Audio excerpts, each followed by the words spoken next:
So we've got Elysia Rotaru. Welcome to the show, my love. Hi guys, how are you? Oh, look Hey, how at are you? you with your microphone and your headphones and everything like that. Normally, I guess they're like 400 feet away from the screen, and we're having to turn them up. But thank you so much for joining us on the show. It's Thank you. it's so exciting. It really, really Thank is. you. I mean, we could spend hours talking about your acting career and your voice career. So tonight, or should I say the afternoon for you, because what time is it Sure. where you are at the moment? It's 12:04 p.m. Pacific time. Yeah. And where are you located at the moment? Because you're originally Canadian, but I know that Yeah. you travel a lot. Yeah, so we're based in California now, my family and I. Canada is like one of the motherlands. But now we're down here. So we're kind of global. I don't know. Travelers, excellent. Yeah. I mean, I want to do. We're going to talk about your awesome podcast because literally, Oh, thanks. I've been listening to it and it is so interesting, and I'm sure it's caused a lot of buzz online with the subjects and what you're covering. But in all fairness, I could listen to your voice all day. I really could. Oh, Literally, thank you know. Voices, like when you're relaxing, it's just fantastic. It really is. But before we talk about that, I wanted to ask, with your acting and voice work, why acting and voice work? Why what inspired you to go into that industry and Oh, not man. something completely different? Gosh, I don't know. I mean, I do know, but I don't know. I was always a performer. Like since I was a kid, I was a classically trained pianist from like, God, I don't know, 2. Can we say 2? Till I retired at like 18 or 19 from that world because it wasn't doing anything good for my soul. Although it was so great that I have that background. So thanks, parents.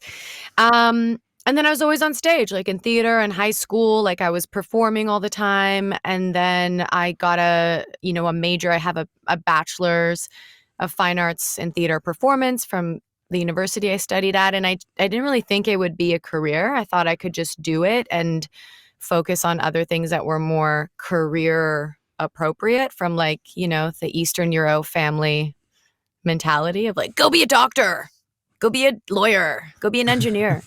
But I suck at math, so none of those worked out. And yeah, it just kind of happened. Like I was modeling throughout my youth as well, so I knew that there was like someone on another side of a table that could help bring those opportunities. And then I started getting into like background work, and then from there I got an agent for on-camera work, and I think like the month I signed with him, I just started booking immediately and like didn't stop. And I just followed the flow. But I was always doing other shit in between. Like I was in the medical healthcare field for a long time. I always had a passion for that. And then I went and studied like Chinese medicine for 3 years and was going to pursue that and get like my doctorate, kind of whatever you call it in that world, and do acupuncture and shit. And then I was like, oh, I booked Arrow. I guess I can keep doing both. But it got too heavy because I couldn't keep splitting my energy to 2 different mediums that required your full energy. Mm. It just wasn't fair to one or the other. And I didn't want to let myself or other people down. So now I'm here. And then voiceover happened the same way. Yeah. Well, you've got a great voice for it. If I'm honest, I wish I had the ability to drop in and out like you do. And you're on one of my favorite games. And I'm a big football fan, and I host other shows in and around football. And you were on FIFA. FIFA. Yeah. How does something like that come about? I mean, video games must be quite difficult. I mean, voice work is difficult anyway, sometimes because it's just you in a booth on your own.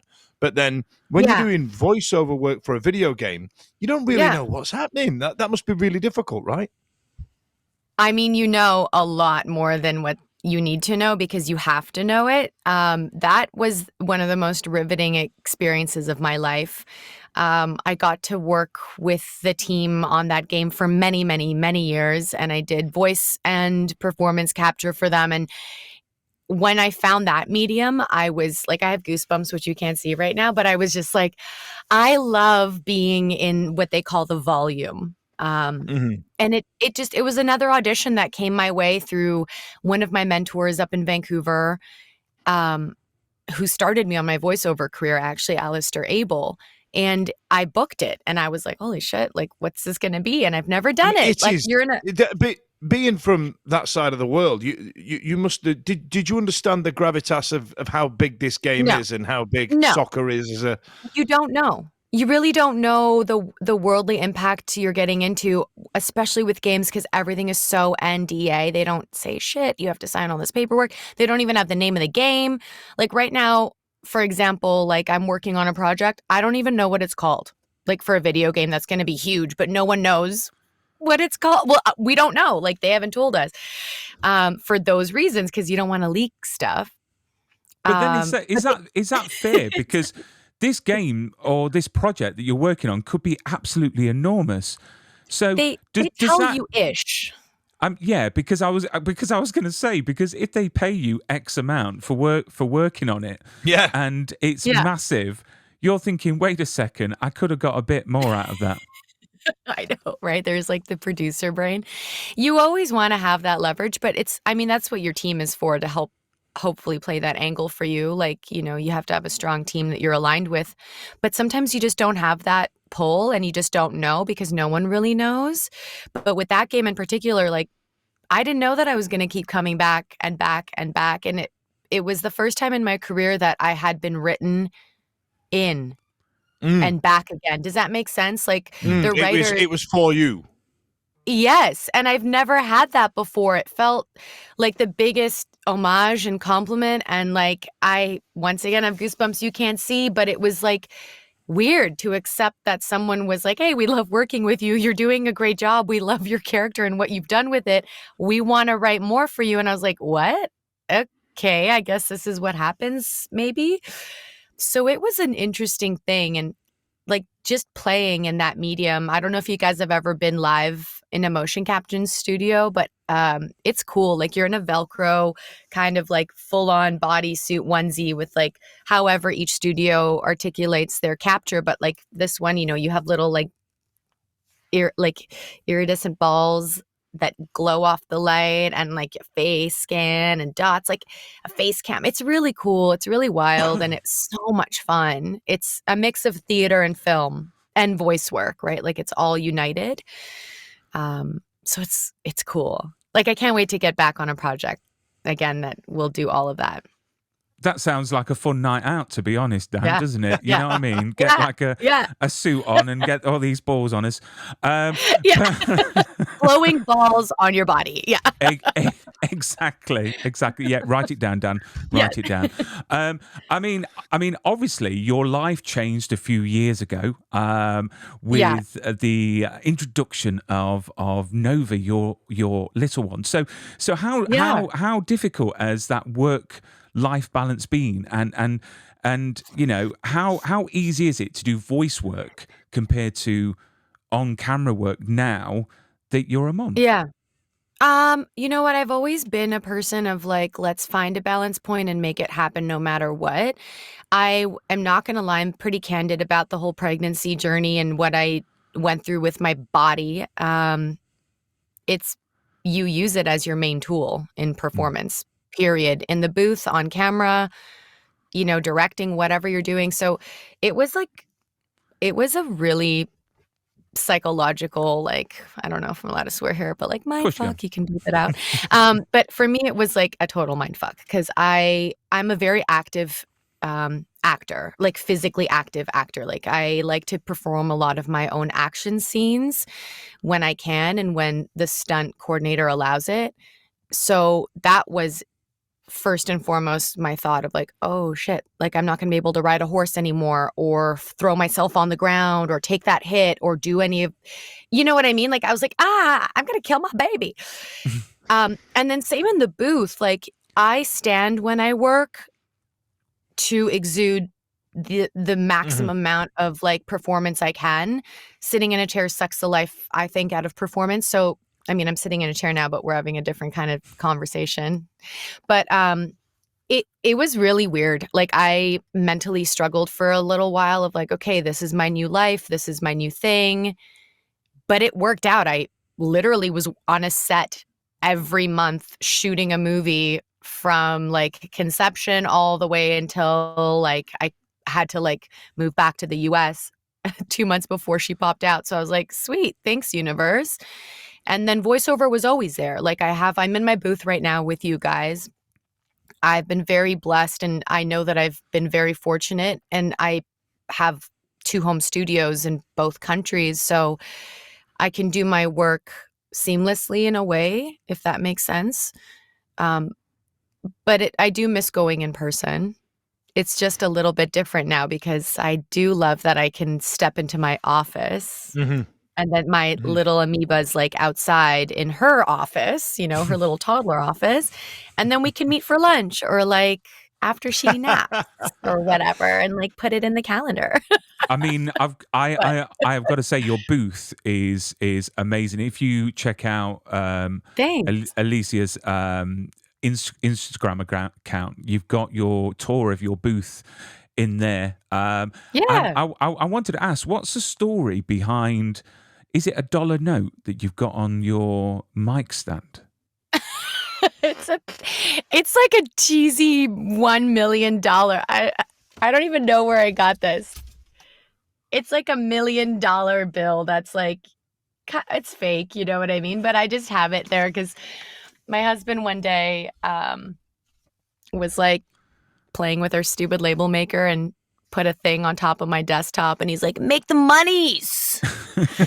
Get to work. And I was like, yeah. And I was like, thanks, babe. But it's true. It's like, I don't know. It's just a fun little motivator where I'm like, I see it and I laugh. And like, I'm an immigrant to this country. So, but I've always worked in, you know, like I've always aspired to be part of this country as well as Canadian. And now that we're here, it's just kind of like a little, I don't know, dorky reminder of like, yeah, shit, you're doing it. Like it's happening. And I don't know, money makes the world go round. It certainly does. And what I liked about that video that you've got on Instagram is that we get a tour on what you need to be a successful voiceover artist or actor. I mean, how much time did it take to actually get all that stuff together?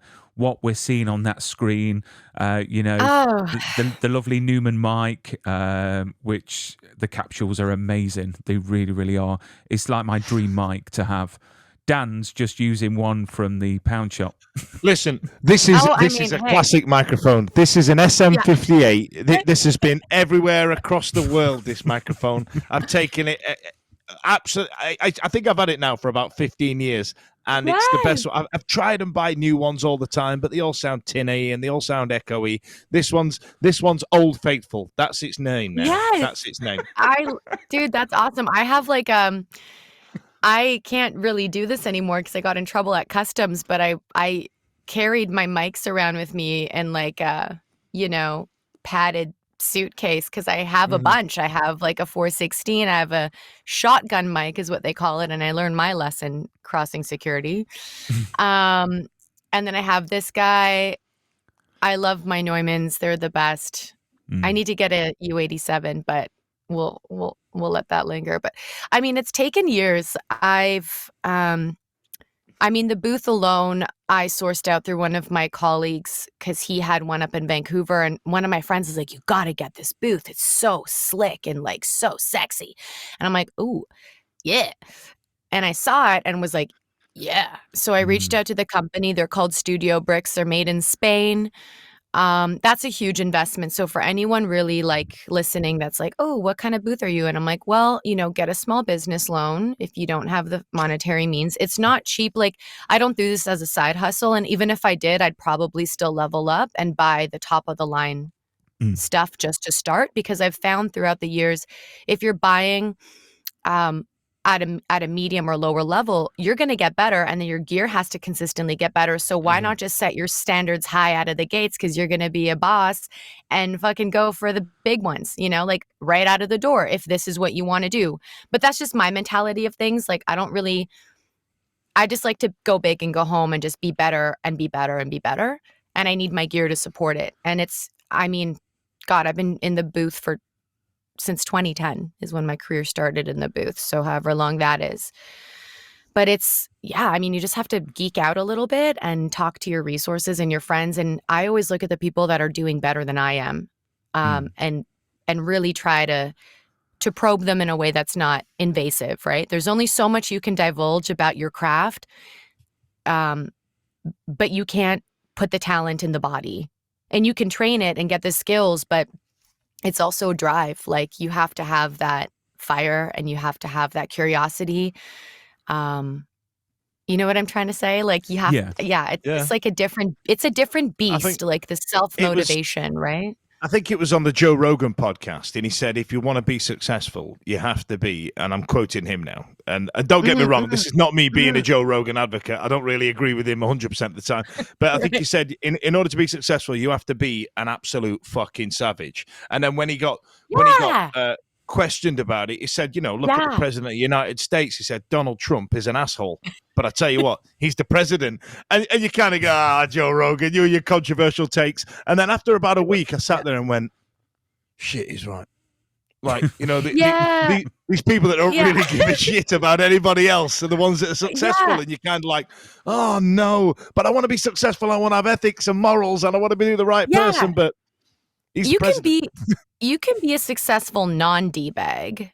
And that's kind of my MO. Like, my husband makes fun of me. Like, shout out to him. I wouldn't be as successful as I am, or where we're going as a unit, without him. Like, he's like my backbone. Like, he's the guy who shoves food in the studio for me, makes sure I'm eating, makes sure I'm drinking. Like, he's bringing me coffee and tea and electrolyte water constantly. Like, because if I put those blinders on and I'm like a racehorse, and I just, like you said, I turn into a savage. And sometimes I have to catch myself, because I'm like, oh shit, some people aren't at my frequency right now. And I can't just like curtly send out that email. But then the people that know me know that that's me. Like, that's just how I hustle with my messages. Like, my agents are, if they're listening, they're like, yeah, this girl's annoying, but like, whatever. But like, I just sent my agent an email this morning to like talk about trying to do things from a different angle that I just had a brain fart about. So we'll see what happens. But like, I don't know. I'm always trying to aspire to be better. And like, I don't know where it comes from. I've always had this fuel, and I just get fueled more, especially when things get rejected. I don't, you know what I'm trying to say? Like, it's not so much like a personal rejection, but it's more of like, okay, so that angle didn't work. Can I try a different angle? And I'm always trying to mold it with different language, so that it's like, oh, okay, well, I didn't personally get rejected or didn't book that audition. It's not about me, but let's try a different take on it, or try a different angle. Or in the voice booth, you were saying earlier, I'm here by myself like 80% of the time. Like, I don't have guys on the patch directing me mostly. I have the trust now from clients that they're like, oh yeah, she knows what the fuck she's doing, so we'll give her a note. I'll lay it down and I'll flip it across if they don't have the ability to connect live and direct. But it's been interesting. Like, I think now that I've started this podcast and I'm show running it, that's what you want to call it, or EPing it, it's been weird, because I'm managing a small but tiny talented team of my friends, but like, I'm managing it, like I'm running it. It's kind of weird. It's like, I don't really, the ethics, like you said, I'm like, yeah, there's no time for a see you next Tuesday, because these are my comrades and my colleagues and my friends that I've worked with for years. So that space doesn't really need to exist here. Definitely. And before we start talking about You Did It, we're just going to break for 1 minute to get a message from our sponsors. So, Elysia, don't go anywhere. We'll be back in a second.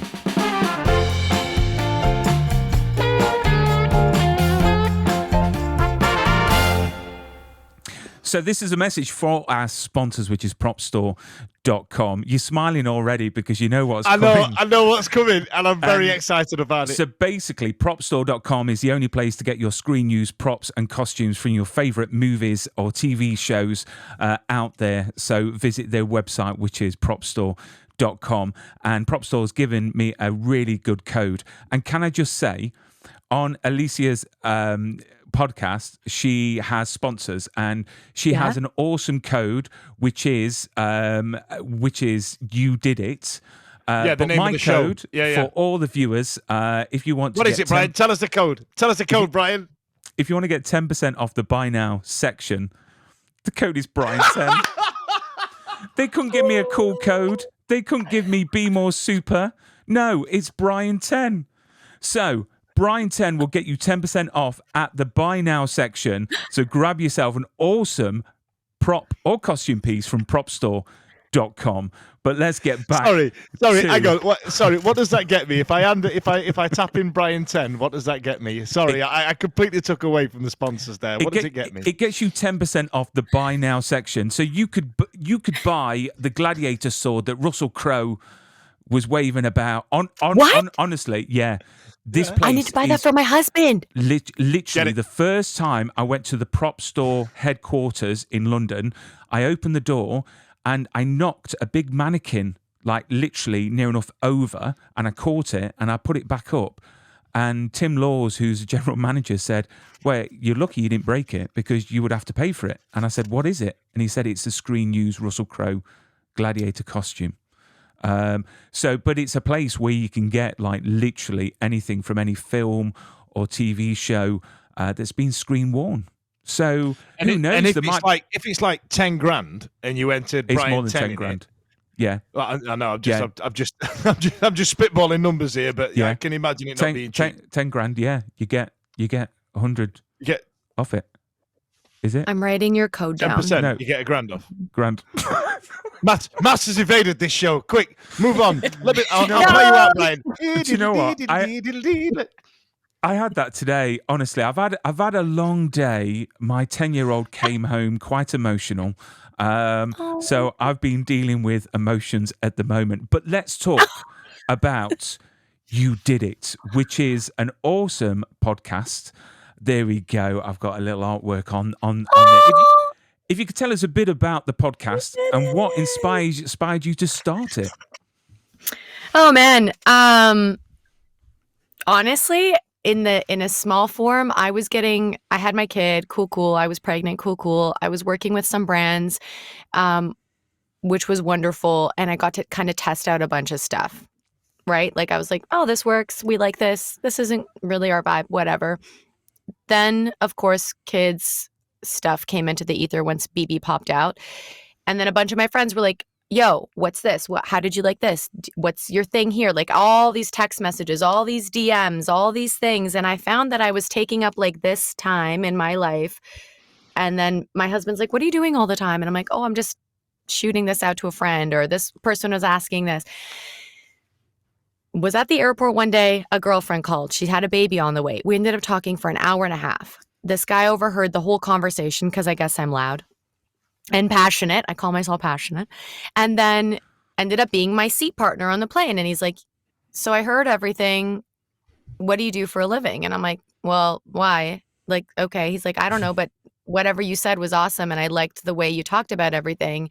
And you were like honest and transparent and like no bullshit. I'm like, well, I'm an actor and I'm like, doing this and had a kid. And he's like, wish I had you around when I was a dad. I have teenagers now. You should maybe start a podcast. And I'm like, oh, weird. Years and years, people were like, you should be doing podcasting. And I'm like, but I don't have a subject matter I give a shit about enough to be like in a booth more than weekly. You know what I mean? So I just decided to do this as like a pay it forward because I thought maybe it would be a better way to spread the word of like our experiences and then also get educated on things because she is only 2 and growing. I'm going to have to pick your brain, Brian, right? Like a 10-year-old emotional child. What's that going to be like? So I'm kind of using it as an outlet to pay it forward and also to educate myself and my family on different things. as well. So that's kind of how it all began. I was like, I'm just going to do it and see what happens. So, I mean, we're kind of, I don't know, we're 3 episodes out now. We have like a full season 1 kind of in pre-production, which is weird for me to say that. But I don't know. I mean, what I love about this podcast, I think, you automatically think the audience has got to be parents, but they don't have to be parents, because the great thing is we all know people that are having kids or have had kids. I mean, Dan, you might have some kids somewhere that you don't know. Do you know what I mean? They might turn up at some point. Do you know what I mean? So you are just preparing yourself for this. Do you know what I mean? You've just outed me on the internet as a Lothario there, haven't you? It's all right. I will put Dan's address on the comments below. If you enter Playing Tech, you get 10% less time with me. Yes. But you do learn a lot. I mean, I wanted to touch on episode 1, which is about ISR, which is actually available in the UK, which, you know what? It's one of those things where I watched the videos on your Instagram, and I can imagine this has caused a lot of controversy around the method. My dad threw me in the deep end when I was a baby, and his method was, if I sink, he doesn't want me anymore. No, and I naturally came up and I floated. But the method, I think, is fantastic. I've got to say, it is quite uncomfortable to watch, I think, because being a parent myself, seeing a child cry now, my heart goes. So, but I think it's so important. I really do. And I've been inspired by it. And I wish, if my girls weren't already swimming, I would definitely do this, because I think that it's life skills. It's something that potentially would save their lives.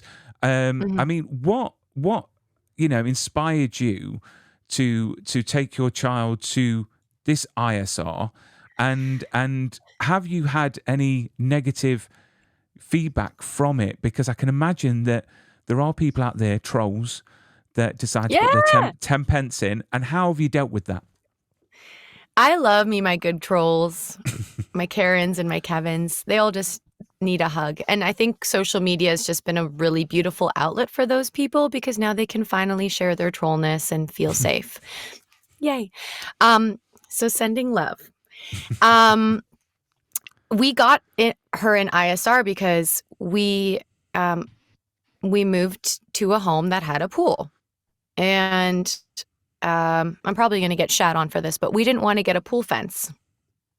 That was thousands of dollars. And I was like, what's the safety of that actually, really? Because if she gets to the point where she's now and is 2 and can unlock it or whatever, or climb over it, that's going to be another obstacle for me to have to climb over and save her if she's drowning in a pool. Like, I was just thinking like kind of, Ninja Warrior shit, or like, I'm like, okay, I can see this play out in a really awkward way. And like, even my dog couldn't break in and swim and grab her if there's a fence. So I was like being awkward, but my friend told me about it. And then this, Hilary Duff, everyone knows this actress, she posted it on YouTube and Instagram. It was all over. And I was like, what a cool thing. I ended up reaching out to the guy that was training Hilary's kids. I don't know her personally. She sounds rad though. And I'm like, yo, I saw Hilary's video. Don't know her. Want to meet you. We lived in LA at the time. And he's like, cool. By the time we connected, we had moved to like the Palm Springs area, which is where we're based now. And he's like, I can't serve you out there, but there's a guy who can. His name is David Howe. Cool. Got in touch with David, met him, loved him. Nova hated every minute of it, kind of, as you saw in the videos, but we didn't really care about that because it was just a more of discomfort rather than like, my life is over crying, because it's a new thing that they're learning. Just like how we get upset and we're disgruntled, babies do that too, but they don't have words or, can't walk yet. So we we got David, his schedule, got her on his list. And by 7 months, I think, I'm going to say around 7 months old, she was in the water with him. And by 11 months, she was out and passed her first survival swim class, which included her having to fall into the water, get thrown and put into the water in different ways. So like off the ledge or just kind of blopped in or flipped over. So she was like discombobulated. So she had to do this with like full winter clothing on and then like summer clothing on. And she passed and floated and just like kind of like bobbing for apples, was like, boop. It was great to see, though. I mean, yeah, it is uncomfortable, but the other videos on there, it was awesome. She's like a rock star. Yeah. Honestly, she's like dressed in like full on clothes, and if he literally flips her over, just flips her over, and then she goes back to her back straight away. And do you know what? Anything that potentially saves a child's life is worth it. It really, really is. And I really enjoyed that episode. And David, I just think's a rock star, and he must be so busy now. He must be absolutely waiting lists miles long. Do you know if he's doing that tour? If he's gonna do a tour? You mentioned in the podcast that he was going to do a tour, go up to Canada and.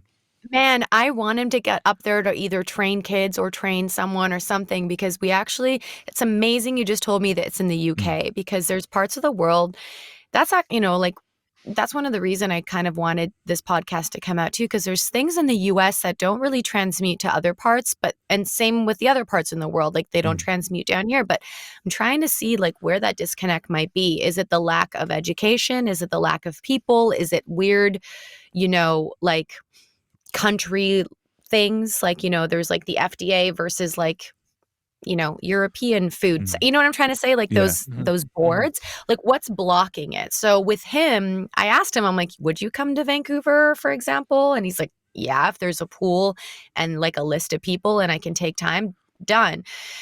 So it's kind of like, I'd love to try and make that work somehow. And I just wish it was like, we don't have it in Vancouver.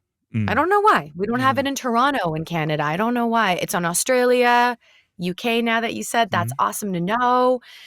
But yeah, and we'll see what happens. Hopefully people listen to this and someone can be like, this is why, Elysia, you can't do it in Canada because of this, and like educate me so I'm not a moron just trying to make it happen, right? But the trolls that you said earlier too was like, they're there, but I don't care. Like my kid, you can watch her now. She loves the water. She runs away from us in the water. Like we're like, hey, come brush your teeth. She's like, no. She like literally walks into the pool, floats away. Like, rather than hiding in a closet or like, hiding under her bed, she's like, fuck this. I'm going into the water. And it's like, yeah, come get me now. So I was in preparation to doing this show this evening. I don't have any kids, as Brian mentioned earlier, but you think to yourself, I'm gonna prepare myself. But they'll be 26 now or something, like they will, right? So there are things that you think about that you think, right, I'm gonna do this and I'm gonna do that. And two things that I've picked up, especially given the amount of money I've spent on my teeth over the last 20 years, is definitely get braces, right? And then afterwards, I kind of like the mouth taping thing, where the kids are awake in order to encourage them to breathe through their nose, because I've ended up with so creepy that you talked about that right now. No, because I genuinely like. It's true. What do you mean mouth tape? What? Yes. Like gaffer tape or? Yes. No, so you get like it's like a see-through tape that you put on. So when the kids are awake, like a Mayo tape. Yeah. So when the kids are awake, I just feel like, I tell you what it is. So I've ended up, like in the States, right? You have your allergies. You're constantly talking about your allergies. That's a thing, right? I'm allergic to this. I've got allergies. I've got this. Because we have a free healthcare system over here, everything gets all encompassed into one inhaler or one nasal spray that just, you've probably got asthma. It's probably that. When you're not, you're probably allergic to some kind of pollen or a specific type of element in the air. So, Yeah. so I've just been getting some nasal work done in terms of getting the camera to find out what I'm actually allergic to, and Yeah. and I feel like if I was taught to breathe through my nose as a baby, I tell you the best example I can give you, Brian, is if you ever see that clown on the internet, Andrew Tate. He's got that. He's got that. Yes. That kind of Yeah. jaw in kind of look, and because it's people what's essentially mouth breathing, and and that's how they sit watching the TV, just Yeah. and that's how they fall asleep, and so you're like, I wanted to try and encourage that natural barrier against some kind of pollution in the air, and save the jawline, and they'll thank me for it in their late 30s. Yeah, it's so honestly so weird you brought that up, because I just am in the middle of reading this book called Breathe by James Nestor. And he talks, oh my God, you guys just have to read this book and like listen to this man speak. But it's talking about all of that and how it's so like breathing is, I don't want to dive into that too much, but you're right. It is a thing, and like it does help with so many things when you're nasal breathing, and it can be helped and taught, and like it's just not discussed. Like a lot of things aren't that are good for you naturally that you can do. Because it's not, I don't think, really like mainstream. It's not like on a billboard right now. But it's true. On the back of that, one thing I was going to make sure that I now have subscribed to in my future parental book is these weighted blankets. Now, that the young lady that designed them and went on to, what's your Dragon's Den? Is it Shark Tank? Is that what it's called? Shark Tank. Yeah. She sounded like she had a hell of a time, and I genuinely adore about the podcast the warts and all stories that you both give. And did she say she had 4 kids and it was the 4th one that wouldn't sleep down for the evening? Yeah. And a weighted blanket changed their life. 4 of her own, and then she had step kids on top of that. But her 4th baby, was the one that helped spawn this idea for her, kind of like during that COVID beginning times of things. And she was like out of work, her husband was out of work, and she's like, bing, this is what we need. It was really interesting talking to her. She was like, that's kind of the MO with what I want to do too, is like, that's a brand that I fell in love with my kid. But I'm like, hold on, I want to meet the chick behind this brand and not just talk about like the brand, because I think it's important that you like know who's making these things, I guess. Whatever, if it's a cash cow for them, that's awesome. And that's just why they made them. But her story is kind of cool. And like, not that, I'm not that I'm negating other people's stories, but it was just funny because I was like, I don't actually know Tara, but I want to get to know her and I want to know how it happened. And I mean, do you have a weighted blanket yourself, like as an adult? No, but I'm very intrigued after listening to this. Funny you say that. My wife has just done like this show, a choir show, and one of the old women have knitted this blanket, and it weighs about 4 stone. Honestly, it is like a weighted blanket. But I tell you what, when you've got it over your legs, it's a good excuse to say that I can't get up and make a cup of tea. Yeah. Do you know what I mean? Bring it. Yeah. So I'm training my daughter right now to understand that, so that she can just push the coffee button now that she can walk and grab things. I'm like, here we go. Yeah, you've got to train them early. It doesn't always work. It doesn't always work. But I've got to say as well, I mean, what has been that, with listening to your show, it is a massive, method of reflection, because, as a parent, you always want to think that you're doing well and you want to be doing what's right for your child. And listening to this, especially episode 2 with Christine Anderson, I'm like ticking off everything I have done wrong with my child. So the contraptions, as she mentions, so no bouncers, no swings. No swingers. No swingers. And then no swingers. No swingers when you have children. You know what I mean. And also no technology under 3 at all, not even TV. I mean, was there a moment while doing these interviews that you took away that you thought, wow, You know what I mean? I need to Yeah, like rethink. FML. I'm the worst Yeah. mom parenting. 100%. My kid watches TV, not all the time, but like I like to have her watch TV for the sanity purposes of my husband. Like I said, he's kind of the manny daddy caretaker pappy of the house right now when he's not working. And bless his soul, like if he has to sit there and watch like some crazy show, I want it to at least be like fun and educational for maybe both him and her. Like, you know, he doesn't know how to speak Spanish, neither do I. Baby's learning, so pop that on. But Mm. we have our, like with the technology shit, like we have our boundaries around that, and everyone does. And I'm not judging anyone for how they want to use it. I just feel it's in our household, like I'm in front of something like this every day. I have my phone with me every day. It's a part of our lifestyle for what I do, but she's 2. Like she don't need a phone. Let She her be don't a need to child. text anyone. Yeah, like I want her to just go and like be gross and like go and get dirt or in her hair, like go step on that dog doo-doo and wash it off. Like I don't know. So for me, when those things were brought up, like it was awkward to hear, because I mean, we've seen Dr. Anderson in LA. She was referred to us during my pregnancy at the end. She's a wonderful woman, like with vast amounts of education. And there were things that she said that made just so much sense that I've heard from other people before. Like our other chiropractor in Vancouver also said the same thing about the contractions and jolly jumpers. I was in those when I was a kid.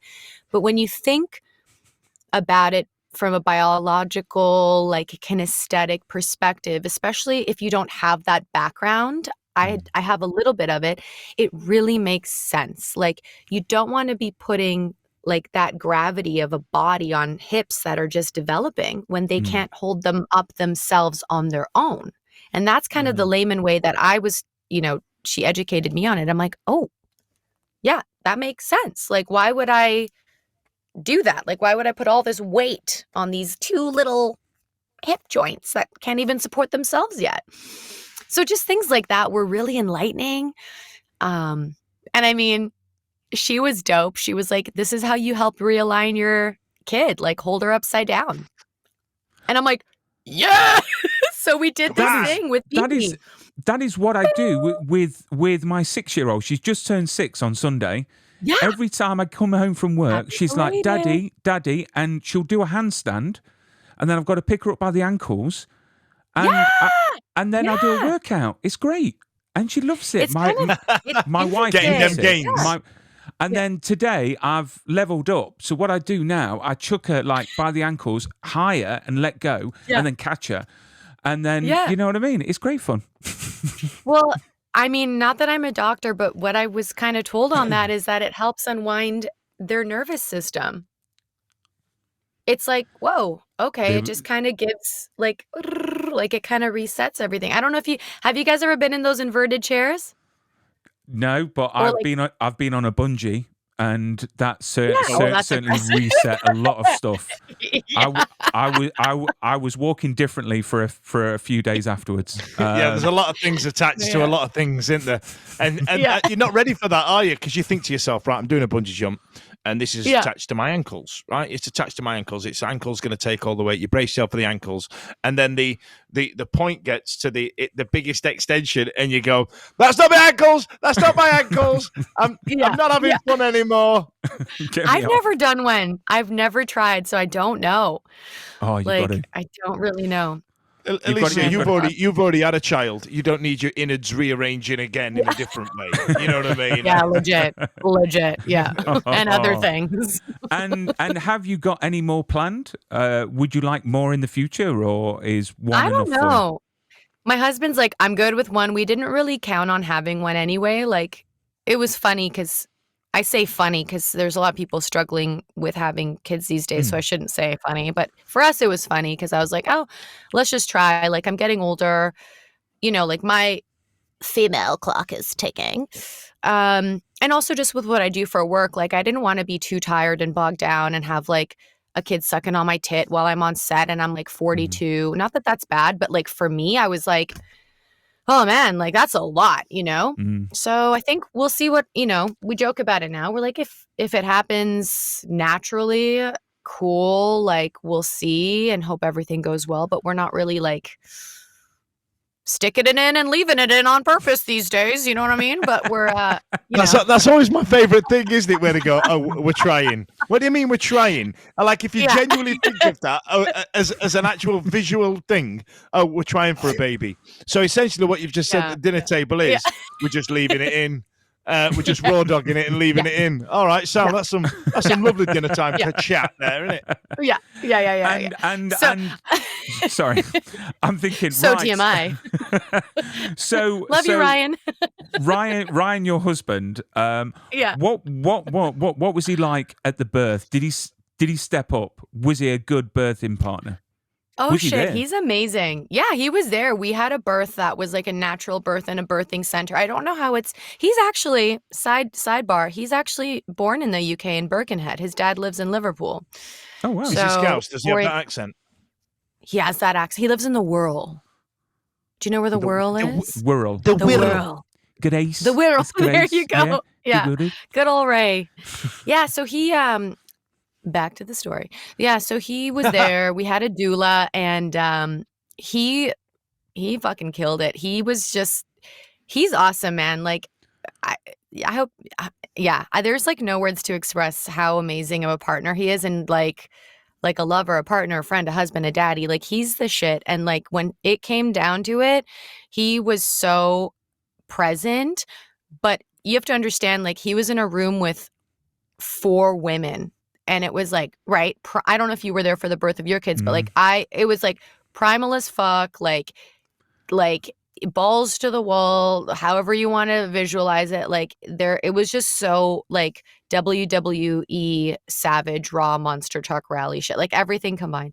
So he did great for what he had to handle, but he was also kind of out of his element because he's like, well, there's all these women here that have like decades of knowledge and like this like crazy like universal like matriarchal energy.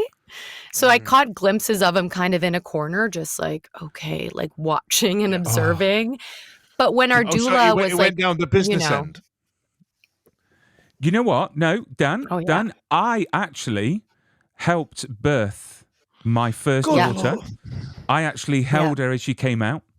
That's amazing. And he didn't want to. It is magical. And then the second one, I hope my wife doesn't mind me saying, her what's the bag that holds all the fluid? The placenta. Placenta was the so sack? It was so tough. She had to go on all fours, bless her, and the midwife had to like break it manually. And no lie. Yes. Dan, honestly, the midwife told her to push, right? Yeah. And literally, it sounded like a car backfiring. Literally, man. Literally covered the midwife. Like, literally, it was like, it was the whole thing. It was like the movie Alien. And do you know what? I would love to be a midwife. I think it's fascinating. I think it's magical. I think the whole process. Given that story you've just told, that made you go, oh, I really want to do that. This mate, is for me. Mate, it is magical seeing a life being brought into this world. Yeah, honestly, it's cool. You don't think about all the stuff like the business end and all that lot. You're just there in that moment, and it's just magical. It really, really is. But we're not having any more. I've heard men describe it as watching your favourite pub burn down. Yeah, being knocked down. Yeah. Mate, honestly, do you know what? Being there, holding her hand, supporting her, and seeing a woman do that, I just think is just magical. I thought your bit was done. So nice. Your bit was done a year, 2/3 of the year ago, mate. Your bit was done. That is true, but no more kids for me. I've got enough. So, can you tease before we start to wind this awesome chat down? Can you tease what sort of subjects that we've got to look forward to coming up into the show? Yeah, definitely. I have some really close friends that are coming on. I have people that are going to be talking about their experiences. Miscarriages is a big one that is always a little bit of a taboo subject because it goes kind of under the radar or blanketed. We're going to be discussing the mental health aspect, dealing with people that perhaps have mental health issues that are on their journey of parenthood or, wanting to get into it. I'm also going to be discussing neuroscience with some doctors. hopefully, and like this idea that I think is also making headlines these days because it's coming to the forefront a lot of like the nurturing kind of like parenting aspect, as opposed to like, you know, your example of being thrown in a pool. Not that that's not nurturing, but it's like, you know, times are changing. And I don't, you know, I can't really say what that means because I'm still learning about it myself and I'm working on it from like an intuitive spot. But I feel as though it's, you know, whatever works for everyone's family. Hopefully we're going to be having some people come on the show that are going to be getting, you know, a lot of TMI-ish about the birthing process, you know, like more midwifery stuff. Brian will be there. If you need him on there for the male perspective, get him in because he's all in. He's but all I in. do. He's going to get we well will into have midwifery. males. And we will have males on the show. And that's, like you said earlier, Brian, my big kind of like huzzah with the show is that it's not a mom podcast. It's not, that's not what I started it for. People that know me, and hopefully you guys kind of get my vibe, I'm not really a mom blogger. If I wanted to do that, I would start another show and we can all bitch about it and have some wine and talk about our kids, right? But for me, it's about also joining this idea of parents or caregivers or whoever they are. So I will have people on the show, like, you know, episode 4, I'll tease that my buddy Eric Bowes is coming on. He's the voice of Bugs Bunny and Daffy Duck and all of these things. And we're not talking about voiceover work. We're talking about him as a single dad who's co-parenting and like, what's that all about?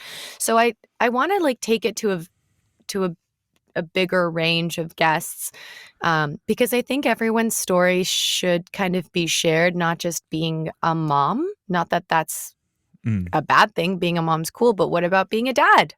What about not having a kid, Dan, and being, you know, coming to that house for Christmas and what do you gift the kids for Christmas? You know, like what are some good gifts to give if you're not a parent and you're just involved in kids' lives that make sense, that are not going to break the bank or that are not stupid, even though stupid gifts are cool. So long-winded answer, but we're going to have a huge range of people on there and hopefully see how it goes and just, you know, pursue the venture of parenthood. I mean, if any of the viewers and listeners want to follow you on Instagram, it's at the bottom of the screen there, which is you did it _ the podcast. But I can't wait. I mean, my only request is to cover maybe an episode on how to deal with a 10-year-old with hormones. Because again, I think as parents, we're always learning and trying our best, and there's no real book on how to parent or how to do it right. I think we naturally, you know, do it to our best ability. But the great thing about this show is it's informative. Do you know what I mean? It's getting ideas of what potentially to do in the future. So I look forward to all the future episodes. You know, I've subscribed. Anyone that listens, please leave this awesome show a review. Because I know it helps massively. But thank you so much for coming on to the show. It's been an absolute pleasure. Look after yourself and stay super, as they say. Don't go away. We're going to end the stream and then we'll come back to you in a second. Won't be a moment. Awesome.